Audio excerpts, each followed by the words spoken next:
hindi ka pa rin pumapayat. Na-try mo na ba to? Na-try mo. Baka ito na yung sagot. So, 1 month na nga ako nagtitake nitong apple cider ng Simply Supplement. And eto lang talaga nakahelp sa akin na bumaba yung timbang ko. Last month, timbang ko is 60 kilo. And ngayon, 55 kilo na ako. Yes! 55 kilo na ako, and eto lang yung iniinom ko. Alam niyo ba guys, nakakatanggal siya ng cravings. Kasi alam niyo yung pag late night, yung, alam mo, yung nagugutom ka, yung ganun.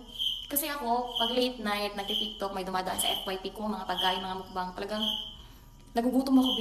Kumakain ako before. Ngayon, B, start na nag-take ako nito, nawala yung cravings ko. Hindi naman siya totally nawala. Nabawasan yung cravings ko. Alam mo yung ganun. Tinitake ko lang siya every night before bedtime. So, 1 capsule a day lang ako. Pagka morning nun, nakakapoop talaga ako. Gusto nyo i-try guys para baka help din na pampapayat sa inyo. Siyempre, iinom ka ng apple cider, samahan mo din ng exercise. Stay hydrated, eat healthy food. Tapos mag-less ka sa mga sweets, ayun. So, control lang talaga, self-control lang talaga sa pagkain. So, baka naman pag uminom ka nito, inom ka lang ito, papayat ka na, B, no, B. Gumalaw-galaw ka din, B. Igalaw mo din yung katawan mo, huwag kang palaging higa na higa dyan. Kung ito i-try guys, lalagay ko siya sa yellow basket. Ayan na.